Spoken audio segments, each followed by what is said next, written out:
After 4 years, we finally have an update on the murder of a former administrator here at Cal State Fullerton. Plus the recent hate crime here in Orange County.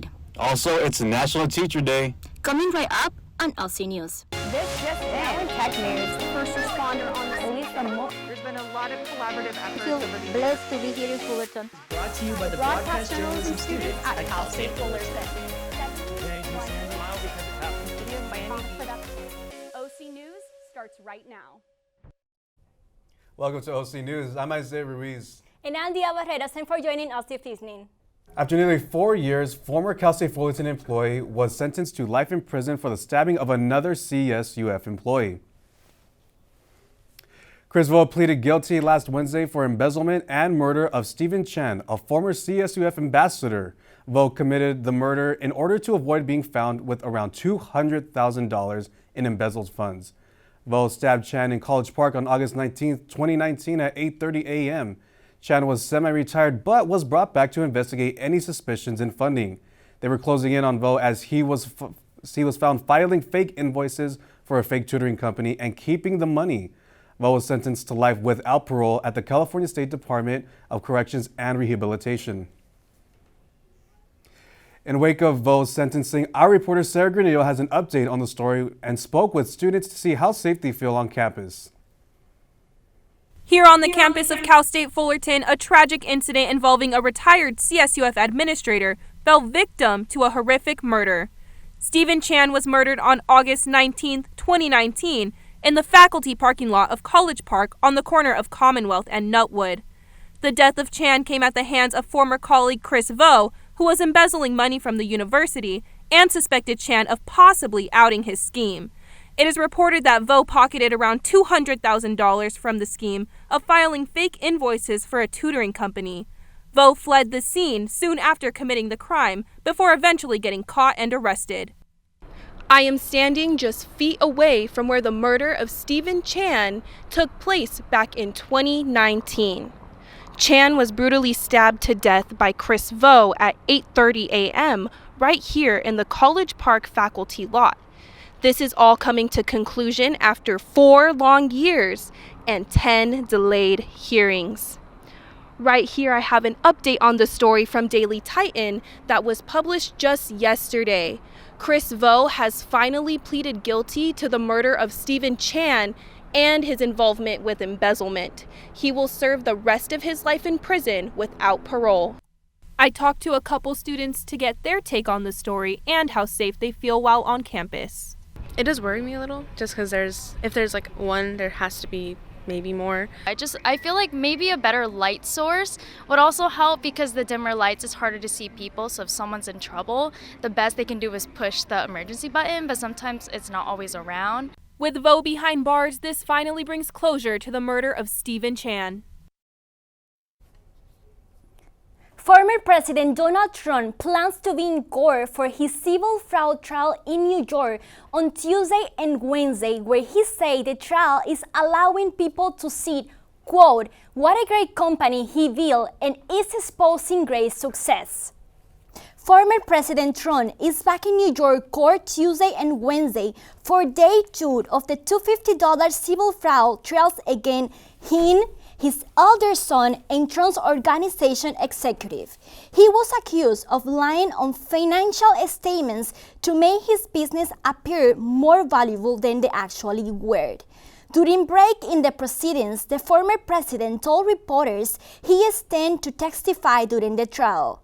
Trump is on the witness list for both states as well as for his own defense. His longtime accountant, Donald Bender, continued on the stand for a second day on Tuesdays. Last week, Judge Arthur Engoron ruled Trump and his co-defendants are liable for fraud. In September, the 2022 Orange County Hate Crime Report was released, showing a large increase of hate activity across the county. Our very own Josh Potts has a story on that. Reported hate activity is on the rise in Orange County and is documented by Groundswell, formerly known as OC Human Relations. Their 2022 hate crime report released in September, and it showed a 75% increase in hate crimes. and a 142% increase in hate incidents in the past 5 years. Then at schools, hate incidents have increased by 151%. Here at Cal State Fullerton, I interviewed students to get their reactions on these alarming stats. Yes, it's surprising to me, I think, because Orange County is a diverse area. We're in Southern California. It's a huge metropolitan area. I think it's the crossroads of a lot of cultures. The history of Orange County is like, it's kind of a given for there to be hate crimes, and then also because of the history with like KKK and then hate crime last year.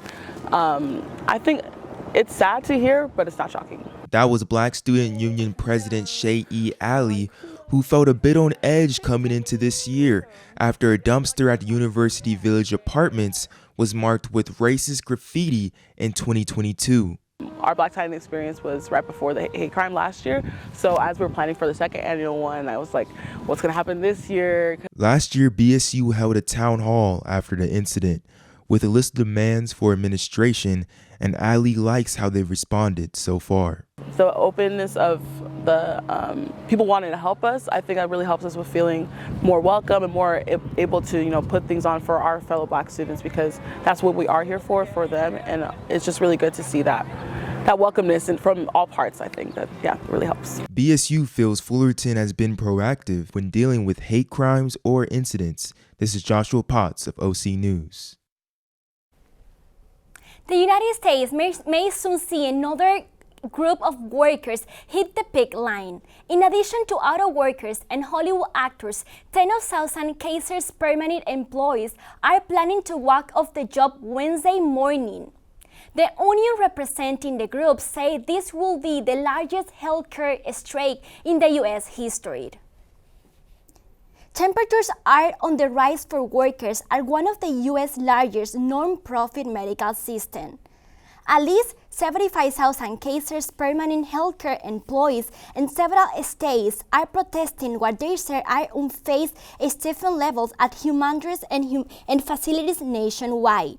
Licensed vocational nurse and emergency department technicians are among those taking part in the stand of against California-based healthcare company. Kaiser Permanent issued a statement saying they will expand their network in pharmacies. They reschedule some temperatures and broad critical care professions during the strike. Officials at Kaiser say their medical officers and urgent care department will stay open until the strike, and that providing care for members and patients is, quote, top priority. Unlike the other strike of 2023, this one is suspected and ended on Saturday. But the workers' union said if the deal isn't made with Kaiser, a second wall-off will also be happening and will be scheduling for November. Next on OC News, a new esports lounge is now open on campus. And self-driving cars hit pedestrians. Plus weather and more. Stay right there, Titans.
Is precise, no margin for error.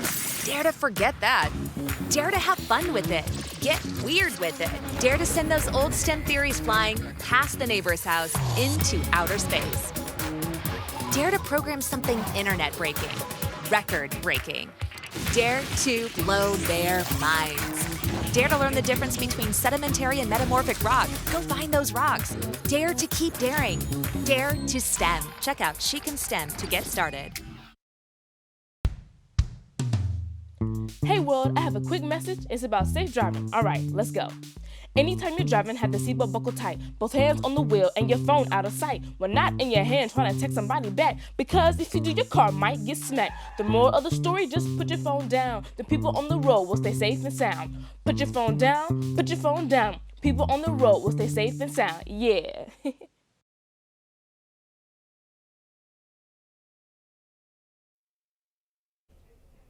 A hit-and-run driver struck a pedestrian Monday night, propelling her into the path of a Cruise self-driving car.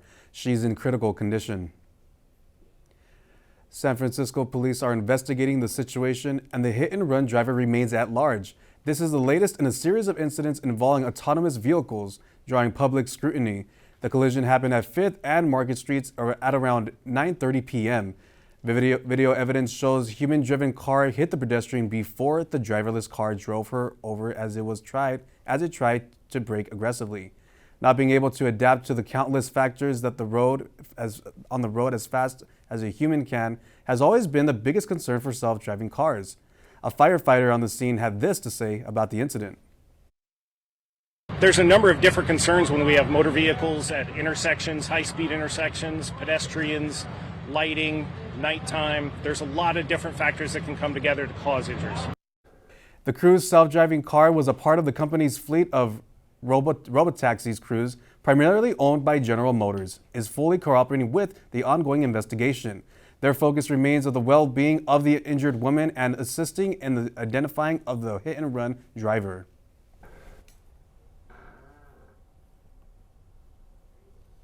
Fullerton seems to be heating up. Let's head over Nathan Glendanian with the latest in weather. Thank you guys and good evening. We have to put those cooler fall temperatures on pause as it's going to be heating up over the next few days. Let's take a look at our current weather here in Fullerton. It is currently 91 outside with some wind gusts up to 8 miles per hour, making it feel a little bit cooler. The sunset will be around 6:30 tonight. It should be a beautiful 80 degrees if you want to get out and watch that sunset. The low tonight will be 51 degrees. Now let's take a look at the 5-day forecast coming up for the rest of the week. Tomorrow and Friday will be the hottest days of the week at 95 degrees. As we head into the weekend, it will begin to cool off just a little bit. 90 will be the high on Saturday, and Sunday will have a high of 88 degrees. The lows for the rest of the week will be an average in the low 60s. As we enter October with hotter average temperatures, the Washington Post said that September blew way past the global heat record for the month of September. Temperatures around the world for the month of September were closer to the levels we usually see in the month of July. For the month of October in Fullerton, we average highs in the mid to low 80s, but through the first week we have experienced temperatures 10 degrees higher than those normal monthly averages. Only time will tell if the average temperatures will continue to rise or finally start to cool down for the fall season. Stay cool and stay hydrated this weekend. That's all I have for weather. Back to you guys in the studio. Spooky season is just around the corner, and our reporter Olivia Morales visited an escape room that has turned extreme for the Halloween season.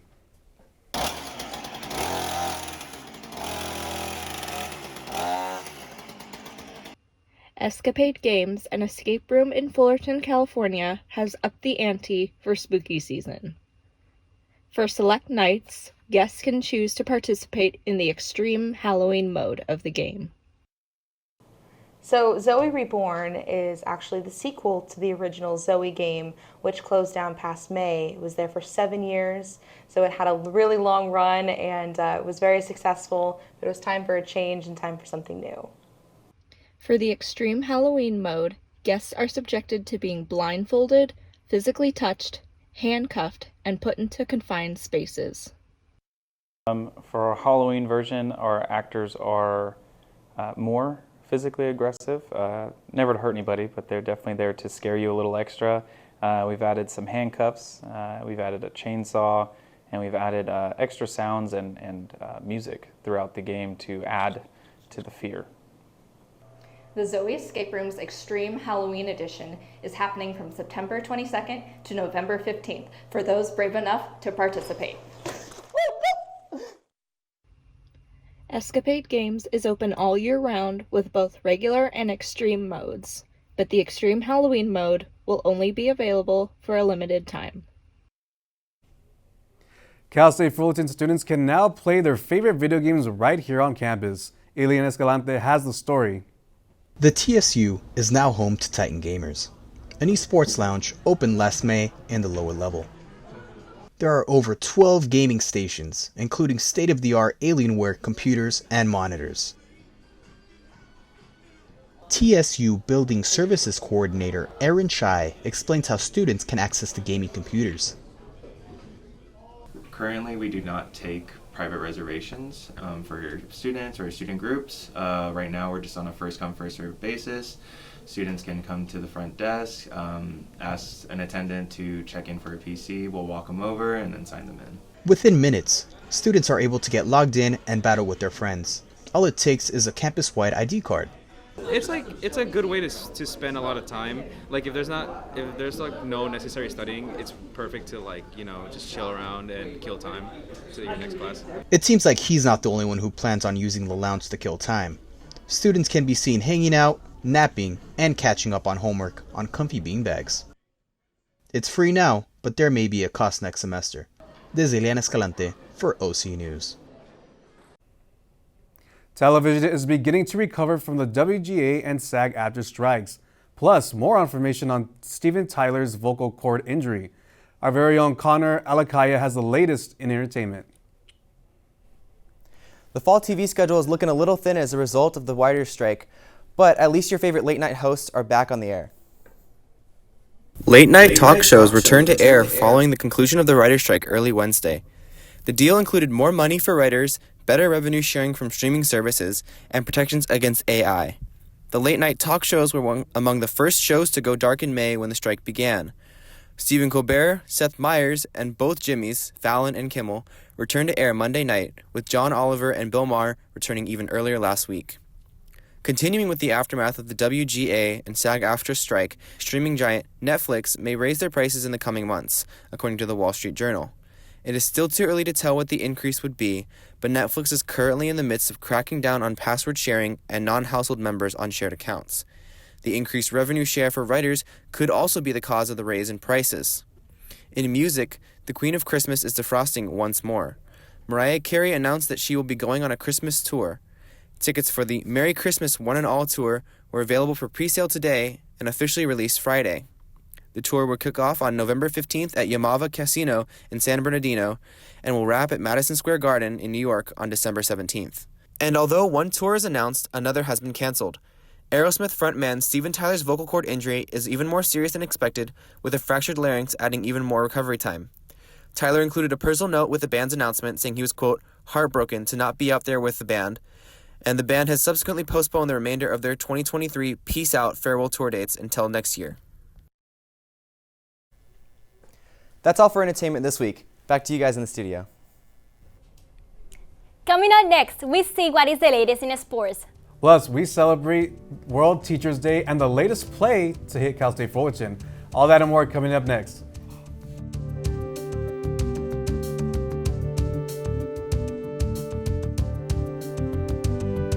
I don't think that many kids in my son's school even do it. He makes fun of his friend who vapes. He would never try it. She's into soccer. She's on the honor roll. She's just not the type. No way. No way. No way. No way, my kid would never vape. Get your head out of the cloud. Today, nearly 8,000 kids will start vaping. Maybe even yours. Learn about the dangers at talkaboutvaping.org.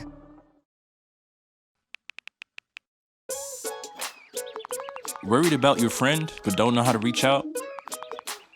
You could say how are you or get a fake tattoo. You could ask with an app if it works for you. You could chat with them in VR. It's all good if you think you should check in. Yeah, you should. Whatever gets you talking. Reach out to a friend about their mental health. Whatever gets you talking. Learn how you can help at seizetheawkward.org. Michael Jordan has accomplished many features in his career. This is one of his recent achievements. NBA legend Michael Jordan has become the first professional athlete to be ranked by Forbes magazine as one of America's 400 wealthiest people. Jordan entered to the Forbes 400 list at number 379, having sold his majority stake in the Charter Honesty early this year. The magazine estimates the basketball Hall of Famer net worth $3 billion. He earned a billionaire status in 2015, partly to his endorsement deal with Nike, but also through his contracts with Harness, Gatorade, and Upper Deck. Breaking $1 million, making a wish American in honor of his 60th birthday, is the largest gift by an individual of his foundation's 43 years history. For all the latest in sport, we head over Miguel Castañeda in the studio. It's always fun when we have football in SoCal, and this weekend's slate of Sunday NFL football saw a divisional battle between the Los Angeles Chargers and the Las Vegas Raiders. Both teams off to a rocky start so far this season, and with the same record fighting for second place in the AFC West. So let's see how this game played out and whose playoffs hopes are still alive after 4 games played this season. Okay, so here we go. After an early rushing touchdown by Herbert, backup quarterback Aiden O'Connell tries to drive the ball down the field, but is sacked by Khalil Mack on 3rd down. And boy, am I going to sound like a broken record thanks to this man right here. Second quarter now, Chargers up 3. Herbert stays in the pocket and throws a beauty to Keenan Allen to go up 10. And just look at Allen imitating me after that score, because I also have him in my fantasy team. Late in the second quarter, O'Connell drops back to pass and is immediately pressured by Mack again, this time causing a turnover, giving the Chargers great field position to extend their lead before the half. And that's exactly what they do here, as Herbert leaps over the top of the pile, barely getting in, but gets the job done either way. Now, Raiders down 3 scores, need to get some momentum going, but Mack has other plans. Sacking O'Connell again on 2nd down. Surely, Mack has to be exhausted from so much domination. Psych. How about another sack just for fun? Oh my goodness. What, the Mack sacks aren't over? Nope. Here's another in the 4th quarter, because why not? And despite Mack dominating with 6 sacks in the game, just one shy of tying an all-time record, the Raiders finally find some rhythm late in the 4th as O'Connell finds Adams for the 1st down as they march down the field and run it to cut the lead to 7. As every classic Chargers game goes, the Raiders are now in position to tie the game. O'Connell throws an interception to end the game. So, close to finishing off the impressive comeback, the Chargers hold off, taking sole possession of second place behind the Chiefs. But they didn't leave unscathed as Justin Herbert was injured his finger during the game, something he'll have to monitor going into next week's slate of games. That's all I have for you today. Back to you guys at the studio. Being a teacher presents many challenges and good things today. Today is World Teachers Day. You probably have that teacher who changed your life, or maybe your kid that have a teacher now. Whoever they are, take some time to sensei. Thursday, October 5th is World Teachers Day. The holiday stayed in 1994 as a way of commemorate the UNESCO recognition recommended the status of the teachers. The recognition set the benchmarks for a stand and rise of responsibilities of teachers around the world. This year, celebrations and advocated for deny and value teachers as the face of unprecedented global teachers shortage. Surprise, or not surprise, McDonald's brings back the McRib by popular demand. McDonald's McRib sandwich was supposed to be off the menu for good after a quote-unquote farewell tour last year, but it's already coming out of retirement in the chain. The chain confirms the boneless barbecue pork sandwich will return to some locations next month. According to the popular Instagram account Snackolator, McDonald's argues not everyone is ready to say goodbye. Food and Wine magazine says the return makes last year's farewell tour a lie, but many fans are just happy because their favorite sandwich is apparently back for a limited time. CSUF newest production, Let the Right One In, opens Friday, October 6th. Jose Flores has the more details about it. Directed by David Neville with over 70 cast and crew members, Let the Right One In is based on the acclaimed horror novel that explores the unusual friendship between a bullied boy named Oscar and a mysterious girl named Ellie. You are very close to the action wherever you're sitting in the theater. The seating is only 3 rows deep on all sides. The play is showing at the Hallberg Theater and will run until October 21st. One ticket for Let the Right One In, please. Tickets are $14 or $12 for students, but new this semester, every student gets a complimentary ticket to every show, performance, and exhibition put on by the College of the Arts. You can register online or here at the box office on campus. But why should you go see this play? I'm not going to give anything away, but it's the set is really inventive and amazing. A lot of the story is told with the lighting and sound design. This thing that you are. I'm not a thing. Then what are you? Ellie. With only 6 weeks worth of rehearsal, it's safe to say the cast, faculty, and crew have been working tirelessly to put on an unforgettable show. Just come see it, man. And it's spooky season too, so that's something definitely perfect show to come watch. And this is a show that is not done very often, and it's something I think anybody can resonate with. Let the Right One In is approximately 2.5 hours and contains mature content including violence, strong language, bullying, fake blood, and intimacy. If you love the arts, or even if you've never been to a play, this is a show that's sure to captivate and surprise. Get your tickets today. And urge them to stay away from the woods at night unless absolutely necessary. For OC News, I'm Jose Flores. Thanks for joining us tonight on OC News. Our next telecast comes to you in just a few minutes at 5 p.m. Plus, make sure to subscribe to our YouTube channel at Titan TV. And from all of us here at OC News, have a great evening, everybody.